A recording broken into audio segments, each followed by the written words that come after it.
खुशहाली का दर्पण, जन जन के जीवन की खुशहाली का दर्पण, ये है कृषि दर्शन, ये है कृषि दर्शन, ये है कृषि दर्शन। और किसान साथियों, जैसा कि हम सभी जानते हैं कि भारत एक कृषि प्रधान देश है और तकरीबन 60 से 70% आबादी गांव में रहती है और गांव में आमदनी का और रोजगार का जो जरिया होता है वो होता है खेती किसानी और पशुपालन। चूँकि खेती किसानी और पशुपालन एक दूसरे पर आधारित व्यवसाय है, इसलिए आज का कार्यक्रम हमारा खास है उन पशुपालक भाइयों के लिए जो पशुपालन करते हैं। कार्यक्रम में आज हम बात करेंगे कि पशुपालन की जो योजनाएं हैं जो हमारी सरकार द्वारा चलाई जा रही है, इसके साथ ही पशुओं में कौन कौन से रोग और बीमारियां लगती हैं, इस पर आज हम बातचीत करने वाले हैं। और आज इस विषय पर बात करने के लिए कार्यक्रम में हमने आमंत्रित किया है हमारे आज के खास एक्सपर्ट। आज हमारे साथ है डॉक्टर नरेश मिठारवाल। आप हैं वरिष्ठ पशु चिकित्सा अधिकारी, पशु चिकित्सालय सिरसी जयपुर। डॉक्टर साहब, बहुत बहुत स्वागत, अभिनंदन आपका कार्यक्रम कृषि दर्शन में। नमस्कार पशुपालक भाइयों जी, आज मैं सबसे पहले पशुपालन विभाग की विभिन्न योजनाओं के बारे में चर्चा करना चाहूँगा। इसमें सर्वप्रथम है पशुधन बीमा योजना। जी, मैं इसी पर आने वाली थी, इसी प्रश्न पर आने वाली थी डॉक्टर साहब। चूँकि हमारे बहुत सारे किसान पशुपालन करते हैं, पशुपालन उनकी आमदनी का एक बेहतरीन जरिया भी है। और अगर हम पशुओं की बात करें तो कई बार ऐसा होता है कि पशु किसी महामारी की वजह से या किसी और वजह से जब खत्म हो जाता है, मर जाता है, तो बहुत आर्थिक तौर पे हमारे जो पशुपालक भाइयों ने काफ़ी नुकसान पहुंचता है। तो किसी तरह की कोई बीमा की योजना अगर हम बात करें, जो पशुधन बीमा योजना है, ये क्या है और कैसे हमारे पशुपालक भाई इस योजना से जुड़ सकते हैं और लाभान्वित हो सकते हैं, इसके बारे में आपसे जानना चाहेंगे। अभी राजस्थान सरकार ने हाल ही में गाय भैंस के लिए और भेड़ बकरियों के लिए बीमा की जो स्कीम है वो स्टार्ट की है। इसमें स्पेशली जो गाय और भैंस में गाय की जो कीमत है 40,000 रुपये आंकी गई है और भैंस की 50,000 रुपये, और इसकी जो प्रीमियम की दरें हैं 4.42 जो % है इस जो टोटल कीमत का। इसमें से 50% जो सब्सिडी है जनरल और ओबीसी जो कैटेगरी के है जो पशुपालक भाइयों को सरकार वहन करेगी, और एससी और एसटी वर्ग के जो पशुपालक हैं उनमें उनको 70% सब्सिडी सरकार के द्वारा दी जाएगी। अचानक अगर पशु खत्म हो जाता है तो ये बीमा कराने के बाद में पशुपालकों को गायों के लिए 40,000 और भैंस को मृत्यु पे उसको 50,000 रुपये और भेड़ और बकरी की मृत्यु पे 5,000 रुपये उसको सरकार के द्वारा दिए जाएंगे। इसमें हमने देखा है कि प्राय महामारियां आती हैं और पशुपालक को काफ़ी आर्थिक नुकसान में धकेल जाती हैं, क्योंकि अचानक उनकी मृत्यु हो जाती है और एक एक जो पशु की कीमत है काफ़ी ज़्यादा होती है। तो अचानक अगर पशु खत्म हो जाए, अगर उसको कुछ आर्थिक संबल, इस टाइप की बीमा अगर पशुपालक करवाता है तो उसको आर्थिक संबल मिल जाता है। आर्थिक संबल की आपने बात करी, अनुदान की आपने बात करी, अगर हमारे पशुपालक भाई जानकारी लेना चाहें कहाँ आवेदन करें? पशु बीमा के लिए निकटतम जो पशु चिकित्सालय है, हर एक लगभग ग्राम पंचायतों में पशु चिकित्सालय या पशु चिकित्सा उपकेंद्र हैं, वहाँ आप इनसे हमसे संपर्क कर सकते हो पशु चिकित्सक से। उसके लिए जब आवेदन उसके लिए आ जाएंगे, आवेदन की भी ज़रूरत नहीं है, सीधा आप पशु चिकित्सक साहब मिल लोगे। तो जब एक साथ कई पशुओं का बीमा करना होगा तो सरकार से जो अटैच जो कंपनी है उसके जो एजेंट हैं वो आएंगे और पशु चिकित्सा अधिकारी उनके साथ में जाके पशुपालकों के घर पे जाके बीमा करेगा। जी, ये तो थी बीमा की बात। अब चूंकि राजस्थान प्रदेश जो है उसमें कई पशुपालन हमारे किसान साथी करते हैं, और राजस्थान प्रदेश का जो मुख्य पशु जो बोला जाता है, राज्य पशु है, वो ऊँट को कहा जाता है। ठीक है, अब जनगणना जो अभी 2019 की जो जनगणना 20वीं जनगणना हुई, उसमें तकरीबन 35% की कमी पाई गई ऊँटों में। तो ऊँटों के संरक्षण और संवर्धन के लिए किस तरह के प्रयास हमारी सरकार कर रही है, किस तरह की योजना लेकर आ रही है, इसके बारे में भी आपसे जानना चाहेंगे। ऊँटों के संरक्षण के लिए ऊँट संरक्षण जो योजना है वो सरकार के द्वारा कंटिन्यू है लगातार। इसमें जो ऊँटनी जो गर्भवती है उसका पंजीयन निकटतम पशु चिकित्सालय में करवाना ज़रूरी है, क्योंकि उसके जो बच्चे देने के टाइम में 2 माह तक उसको आवेदन करना ज़रूरी होता है, वो पशु चिकित्सालय में आके आवेदन कर सकता है। उनको 5,000 रुपये सरकार की तरफ से आर्थिक सहायता दी जाएगी प्रोत्साहन के लिए कि वो पशुपालक जो है वो ऊँटनी जो पालता है। इसके अलावा जो वो 1 साल की जब उनके जो टोडिये हो जाएंगे, जो बच्चे हो जाएंगे, उसके बाद में 5,000 रुपये की राशि और सरकार उनको देगी। तो कुल मिला के 10,000 रुपये की जो राशि सरकार के द्वारा प्रोत्साहन राशि जो ऊँटनी और ऊँट जो पालक हैं उनको वो उनकी संख्या बढ़ाने के लिए सरकार के द्वारा प्रदान की जा रही है। जी, ऊँटों की संख्या बढ़ाने के लिए जो हमारी सरकार है वो योजना चला रही है, जिसको हम ऊष्टल संरक्षण योजना भी कहते हैं, और उसके लिए अनुदान भी देती है। ये तो बात अनुदान की थी। अगर हम बात करें बीमारियों की, तो ऐसे कौन कौन से रोग हैं जो हमारे पशुओं में लगते हैं? खासतौर पर हम बात करते हैं मुंह पका, खुर पका रोग हैं, तो ये रोग लगने के क्या कारण हैं और कैसे इसका समाधान प्राप्त किया जा सकता है? खुरपका मुंहपका रोग के नियंत्रण के लिए राष्ट्रीय पशु रोग नियंत्रण कार्यक्रम जो भारत सरकार ने चला रखा है, ये पूरे देश भर में चला रखा है। इसके लिए खुरपका मुंहपका एक विषाणु जनित जो रोग है, वायरस से होता है, और इसका संक्रमण काफ़ी तेज़ गति से फैलता है। बाई एयर, हवा के द्वारा भी इसका संक्रमण है, पानी के द्वारा, और जो संक्रमित जो पशु के जो संपर्क में आने पे ये बीमारी काफ़ी तेज़ी से फैलती है। इसमें दूध का उत्पादन काफ़ी हद तक कम हो जाता है। इससे पशुपालकों को काफ़ी आर्थिक नुकसान होता है। इसलिए ये जो टीकाकरण है हर साल जो लगभग नवंबर से लेके और फरवरी के माह तक इसका टीकाकरण किया जाता है, और इसका मुख्य उद्देश्य है कि भारत से इस जो बीमारी है उसका बिल्कुल उन्मूलन करना है, और लगातार ऐसे प्रयास करते रहे तो एक न एक दिन ये बीमारी हमारे जो भारत से दूर हो जाएगी। जी, मतलब हमारे जो सरकार है उसका यही प्रयास है कि जो भी बीमारियां और रोग लगती है पशुओं में, उसका उन्मूलन जल्दी से जल्दी हो, जड़ से वो खत्म हो बीमारियां। इसके साथ ही जैसे आपने मुंह पका खुरपका की बात करी, ब्रूसेलोसिस करके भी एक बीमारी होती है, तो इसका क्या कारण होता है और इसका क्या समाधान है? दूसरी जो इसी जो रोग नियंत्रण जो कार्यक्रम जो चला रखा है भारत सरकार ने, तो इसमें एक दूसरी जो बीमारी है ब्रूसेलोसिस। ब्रूसेलोसिस जो बीमारी है ये जो बैक्टीरिया से होती है, जीवाणु जनित रोग है, और ये पशु के गाय भैंस भेड़ बकरियों के अंतिम जो माह में, अंतिम जो 3 महीने हैं गाय भैंस के, उनमें ये गर्भपात करवाती है। तो पशु के गर्भपात होने पे उसके बाद में उसको दूध देने में प्रॉब्लम आती है, और ये इसकी जो जेर भी है वो अटक जाती है। साथ ही ये ब्रूसेलोसिस है वो बहुत ज़्यादा घातक बीमारी इसलिए भी बनती है क्योंकि ये एक जूनोटिक बीमारी है, और जूनोटिक बीमारी का अर्थ होता है कि जो बीमारी जो पशुओं से जो मनुष्य में फैलती हो। और इसके जो लक्षण हैं, गर्भपात होने के अलावा जो मादा में है बांझपन की इसमें समस्याएं आती हैं, पशु को ठहरने में दिक्कत आती है। आप बांझपन के एक्सपर्टीज भी है, गायनिक एक्सपर्टीज भी रहे हैं आप अभी वर्तमान में, तो बांझपन की क्या समस्याएं पशुओं में? अभी कई समस्याएं आती है बांझपन की, गर्भपात हो जाता है पशुओं में, जिससे हमारे जो पशुपालक भाइयों ने काफी नुकसान होता है। तो बांझपन की समस्या क्या है और उसका समाधान क्या है, ये भी आपसे जानना चाहेंगे। अभी अपन ब्रूसेलोसिस की बात कर रहे थे, तो इसके लिए इस जो बछड़ियां हैं उन जो जिनकी उम्र है 4 माह से 9 माह तक है, उनमें जो टीकाकरण की जो योजना है, ये खास बात इस टीकाकरण की ये है कि ये लाइफ में एक बार ही टीका लगता है, और लाइफ लॉन्ग इसमें जो ब्रूसेलोसिस जो बीमारी है उसका रोग का उन्मूलन उसमें हो जाएगा। अगर हम बछड़ी में लगाते हैं तो काफ़ी फायदेमंद रहेगा, ये बीमारी आएगी नहीं जी।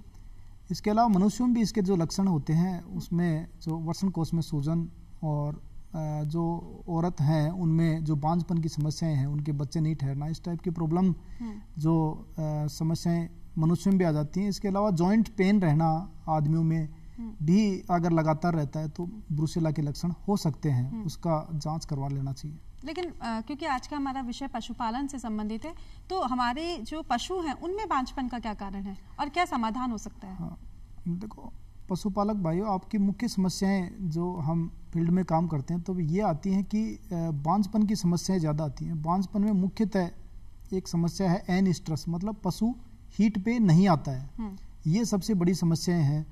और अभी जो गर्मियां भी पड़ने लग जाएंगी, इस टाइम पे जो भैंस हैं वो बिल्कुल भी हीट पे नहीं आएंगी, तो कम आती हैं।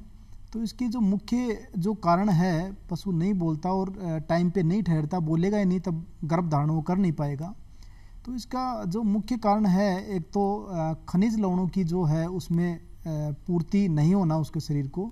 इसके अलावा जो टाइम पे जो कृमिनाशक दवाइयाँ पशुओं को दी जाती हैं वो पशुपालकों के द्वारा नहीं दी जाती हैं। साल में 4 बार कृमिनाशक दवाइयाँ हर 3 माह के अंतराल पे पशुपालकों को देनी चाहिए। और मिनरल मिक्सर जो खनिज लवण है वो लगभग 25 से 50 ग्राम डेली पशुपालकों को पशुओं को देना चाहिए, जिससे कि वो समय पर जो पशु है हीट या जो ताव में आए और गर्भ धारण कर ले। जी, आपने मिनरल मिक्सचर की बात करी डॉक्टर साहब, जो पशुओं के आहार में सर्वोत्तम माना जाता है, तो मिनरल मिक्सचर के बारे में थोड़ा सा विस्तार से बताइए। मिनरल मिक्सचर किस तरह से बनाया जाता है, कैसे हमारे पशुपालक भाई मिनरल मिक्सचर को आहार में शामिल करें, क्या इसके लाभ हैं, इसके बारे में भी जानना चाहेंगे। मिनरल मिक्सर जो पशु जो चारा पानी खाते हैं उसमें पूरी जो शरीर की आवश्यकताओं की पूर्ति नहीं होती है, क्योंकि जो सूक्ष्म मात्रिक तत्व हैं जो पशुओं को चाहिए, और जैसे कि कॉपर, कोबाल्ट, जिंक, मैंगनीज इत्यादि की जो पशुओं को ज़रूरत होती है, वो जो खाद्य के द्वारा जो अपन पशुओं को खिलाते हैं उसमें इतनी पूर्ति नहीं हो पाती, क्योंकि आजकल जो पेस्टिसाइड वगैरह का इस्तेमाल ज़्यादा होने लग गया है और जो गुणवत्ता जो चारे की इतनी अच्छी रही नहीं है इस टाइम पे। इसलिए जो खनिज लवणों को ऊपर से देंगे तो पशुओं में इसकी जो कमी नहीं होगी और पशु बिल्कुल स्वस्थ भी रहेगा और टाइम टू टाइम ये हीट पे भी आता रहेगा। जी, जैसे आपने अभी गर्मियों की बात करी थी कि हीट स्ट्रोक की भी लगने की संभावना रहती है, तो आवास का किस तरह से ध्यान रखना चाहिए। इसके साथ ही आपसे पूछना चाहेंगे कि संतुलित जो बैलेंस डाइट होती है हमारे पशुओं के लिए वो किस तरह की होनी चाहिए ताकि उत्पादन ज़्यादा से ज़्यादा बढ़ सके। हाँ, इसमें पशुओं के जो इस टाइम पे अब गर्मियाँ पड़ेंगी, इसमें हीट स्ट्रोक के जो केसेज, ताप आघात के जो केसेज हैं वो काफ़ी सामने आएंगे। इसमें पशु का जो टेम्परेचर है काफ़ी हाई हो जाएगा। इसके अलावा जो अपने डेयरी जो करते हैं उसमें होलिस्टीन और जर्सी जो गायें रखते हैं, ये बेसिकली जो बाहर की जो ब्रीड हैं इनकी जो गर्मी की जो टॉलरेंस जो पावर है वो कम होती है, तो इनमें हाँफने की जो समस्याएं आती हैं हीट स्ट्रोक से, और इनका जो दूध का उत्पादन है काफ़ी कम हो जाता है, मुंह से लारें आने लगती हैं। इसके लिए पशुपालकों को जो टेम्परेचर कम करने की जो दवा और इलेक्ट्रोलाइट्स के जो घोल है इनको पिलाने चाहिए, और गर्मियों के मौसम में जो पशुओं को डेली उनको ठंडे पानी से नहलाते रहना चाहिए। इसी प्रकार हम इससे हीट स्ट्रोक से अपन बच सकते हैं। और पशुओं को संतुलित आहार देना चाहिए, उसमें सभी प्रकार के पोषक तत्व हों तो वो सही रहेगा। पोषक तत्वों की आप बात करें, पोषक तत्वों में जैसे हरा चारा, मिनरल मिक्सचर तो दे दे, इसके अलावा कोई अन्य और तरह के पोषक तत्व इसमें शामिल करें ताकि उत्पादन ज़्यादा हो सके। हाँ, पोषक तत्वों में 2 टाइप का जो अपन जो आहार की बात करते हैं, एक तो होता है जो सूखा जिसको रफेज बोलते हैं अपन इंग्लिश में, एक दूसरा होता है बांटा, अपन देसी लैंग्वेज में बात करें तो उसको बोलते हैं कंसनट्रेट। तो ये 2/3 और 1/3 के अनुपात में 1/3 कंसनट्रेट जो दाना मिश्रण या जो बांटा है वो देना चाहिए, और 2/3 उनको पशु को सूखा ये देना चाहिए। ये है। डॉक्टर साहब, अभी जैसे बारिश का समय है, काफ़ी ज़्यादा बारिश हो रही है, इसमें जो हमारे पशु हैं उनमें रोग लगने की संभावना रहती है, बीमारियां लगने की संभावना रहती है, तो बारिश में कैसे हमारे पशुपालक भाई हमारे जो पशु हैं उनका ध्यान रखें, इसके बारे में जानना चाहेंगे। अभी हम देखेंगे कि 2-3 महीने बाद में, अभी गर्मियों के बाद में जस्ट बारिश स्टार्ट हो जाएगी, और वैसे बीच बीच में अभी भी बारिश अभी है, उसमें भी क्या कुछ रोग हैं जो बारिश के समय एक्टिवेट हो जाते हैं। उसमें मुख्य रूप से जो गाय भैंस में है वो गलघोटू है और लंगड़ा बुखार है। ये जो बीमारियां हैं, और भेड़ बकरियों में जो एंटेरोटॉक्सिमिया जिसको फड़किया बोलते हैं ये बीमारी हो जाती हैं। तो इनके जो बचाव के लिए पशुपालन विभाग द्वारा टीकाकरण का अभियान चलाया जाता है। बारिश से, वर्षा ऋतु से पूर्व जो 1 महीने पूर्व ये टीकाकरण पशुपालक भाइयों को करवा लेना चाहिए। जी, आपने टीकाकरण की बात करी, टीकाकरण अभियान की बात करी, तो आपने जो भी बीमारियां बताई हैं उन बीमारियों के कौन कौन से टीकाकरण, कौन कौन से वैक्सीनेशंस हैं जो हमारे पशुपालकों को करवाने चाहिए। हाँ, सबसे पहले मैं आपको बताना चाहूँगा कि जो गलघोटू है जो बीमारी है वो काफ़ी जो घातक बीमारी है। उसमें पशु का जो टेम्परेचर है वो बढ़ जाएगा, तापमान 107-108 तक पहुँच जाएगा। इसके अलावा मुँह से लारें गिरेंगी और पशु कुछ भी नहीं खाना खाएगा। और इसके अलावा ये काफ़ी इसलिए घातक इसलिए क्योंकि इसमें जो पशु की मृत्यु लगभग 24 से लेकर 72 घंटे में ही हो जाती है। तो इसलिए इस टाइप की पशुपालक क्या होता है कि 1-2 दिन तो इंतज़ार में ही जो वेस्ट कर देता है, उसके बाद में जब अंतिम स्टेज में डॉक्टर को बुलाने के बाद में भी कोई फ़ायदा नहीं हो पाता है, पशु की मृत्यु हो जाती है। इसके लिए पशुपालक भाइयों से मेरा आग्रह है लक्षणों को कैसे पहचानें? हाँ, लक्षणों के जो मैंने बताया है अभी, जो काफ़ी तेज़ जो पशु को बुखार आएगा, मुंह से लारें आएंगी, इसके अलावा जो गले से जो घर घर की आवाज़ आएगी, इसके गल घोटू मतलब गले को घोटने वाला सांस में इसमें पशु को प्रॉब्लम आएगी, तो समझ लें पशु के गल घोटू हो गया है।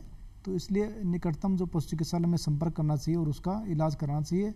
और वैसे जो अगर टीकाकरण अगर आप वर्षा ऋतु से पहले इसका करवा लोगे तो ये बीमारी पशुओं में नहीं हो पाएगी। जी डॉक्टर साहब, जैसे एक पशुपालक भाई को पता नहीं होता है कि टीकाकरण के लिए कहाँ जाना है, कहाँ संपर्क करना है, लेकिन अगर कैंप की व्यवस्था गांव में हो जाती है तो कैंप की क्या व्यवस्था रहती है टीकाकरण के लिए, ताकि हमारे सारे पशुपालक भाई एक ही जगह इकट्ठे होकर अपने पशुओं का टीकाकरण करवा लें? देखो, डोर स्टेप पे हमारे जो भी पशुपालन विभाग के जो टीकाकरण है वो डोर स्टेप पे हैं। अच्छा। इसमें जब भी हमारे पास वैक्सीन आती है और जो एरिया स्पेशली जो काफ़ी बड़ा एरिया जो एक पशु चिकित्सालय के अंडर में होता है, तो जहाँ भी ये बीमारी हर बार जहाँ आती है, जिस एरिया में ये प्रोन होती है, ज़्यादा आती है, वहाँ हम वैक्सीनेशन इसका ये जो बीमारियाँ हैं उनका वैक्सीनेशन प्रारंभ करते हैं। और ये इनका एक फिक्स टाइमिंग है, उसी टाइम जैसे बारिश से पहले इसका खुरप का जो गलघोटू और लंगड़ा बुखार का टीकाकरण किया जाता है। और जो भेड़ और बकरियों में जो एंटीरोटॉक्सिमिया या जो फड़किया का टीकाकरण किया जाएगा, फड़किया का जो टीकाकरण है वो 2 बार किया जाता है, जो 14 दिन के अंतराल पे ये जो 2 बार इसका टीकाकरण किया जाएगा। जी डॉक्टर साहब, क्योंकि हमारी जो सरकार है वो हमारे पशुपालक भाइयों को आगे बढ़ाने के लिए कई तरह के उद्यमिता विकास कार्यक्रम का आयोजन भी करती है। इन्हीं में से एक उद्यमिता विकास कार्यक्रम जिसको NLM यानी कि नेशनल लाइव स्टॉक मिशन जो है वो आयोजित करवाता है। क्या है ये उद्यमिता विकास योजना, कैसे इस कार्यक्रम से हमारे पशुपालक साथी जुड़े और किस तरह से लाभान्वित हो, ये भी जानना चाहेंगे। उद्यमिता विकास योजना मुख्य रूप से पशुपालकों को एक रोजगार और स्वरोजगार देने के लिए जो स्टार्ट की गई है। इसमें पशुपालकों को 50% तक सरकार के द्वारा अनुदान इसमें जो दी जाएगी। इवन जो 500 जो बकरियों का फार्म स्थापित करना चाहता है उसके लिए 500 जो बकरियां और जो 25 जो बकरे हैं नर जो हैं उनके लिए जो 50 लाख तक की सरकार के द्वारा जो सब्सिडी दी जाएगी 50% वहाँ तक, उसमें उसके जो शेड निर्माण और जो ये जो बकरी खरीदने के लिए दिए जाएंगे। इसके अलावा पोल्ट्री फार्म के विकसित करने के लिए भी, उसका शेड विकसित करने के लिए भी 1000 जो पोल्ट्री फार्म है, 1000 जो पोल्ट्री है वो खरीदेगा उसके लिए और शेड निर्माण के लिए।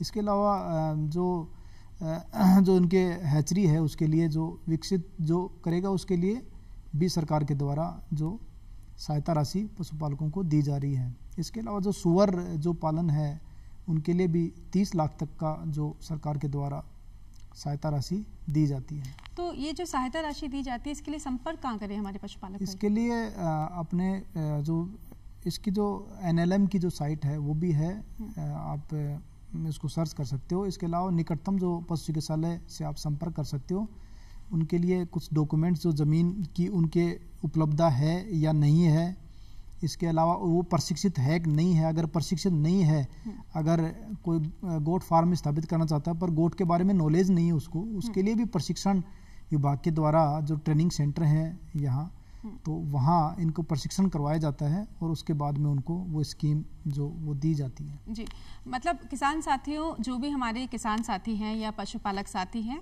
तो वो कई तरह की सरकार द्वारा योजनाएं चलाई जा रही है, चाहे वो पशुधन बीमा योजना हो, चाहे वो ऊँटों के लिए खासतौर पर उस्टर जो विकास योजना है वो हो, चाहे वो उद्यमिता विकास योजना हो। अच्छा, इसके लिए अगर आपको ट्रेनिंग लेनी है तो आप नज़दीकी ट्रेनिंग सेंटर्स जो है वहाँ संपर्क कर सकते हैं। और अगर आप नेशनल लाइव स्टॉक मिशन से जुड़ना चाहते हैं तो उसकी वेबसाइट पे जाकर भी आप अनुदान किस तरह से उद्यमिता में दिया जाता है, उद्यमिता कैसे शुरू कर सकते हैं, इसके बारे में भी आप जानकारी ले सकते हैं। तो आज किसान साथियों खासतौर पर हमने बात करी पशुओं में होने वाले रोग और इसके साथ ही पशुपालक भाइयों के लिए सरकार की विभिन्न योजनाओं के बारे में। उम्मीद है कि आज की जानकारी आपके लिए बेहद ही लाभान्वित साबित हुई होगी। और इसके अलावा आप किसी तरह का कोई सवाल हमसे पूछना चाहते हैं या आपके मन में किसी तरह के कोई प्रश्न हो, जिज्ञासा हो, तो उसके लिए आप हमें पत्र भेज सकते हैं। पत्र लिखने के लिए हमारा पता है कार्यक्रम कृषि दर्शन, DD राजस्थान, दूरदर्शन केंद्र, जयपुर। और डॉक्टर साहब, आप हमारे कार्यक्रम में आए और आपने ढेर सारी जानकारी हमारे पशुपालक साथियों को जो भी योजनाएं हैं भारत सरकार की, इसके बारे में आपने बताई, रोगों के बारे में बताई, रोगों से लड़ने के लिए जो भी समाधान हो सकते हैं, बीमारियों के जो समाधान हो सकते हैं, आपने वैक्सीनेशन के बारे में आपने कार्यक्रम में हमारे जो भी पशुपालक भाइयों को बताया, उसके लिए आपका बहुत बहुत धन्यवाद।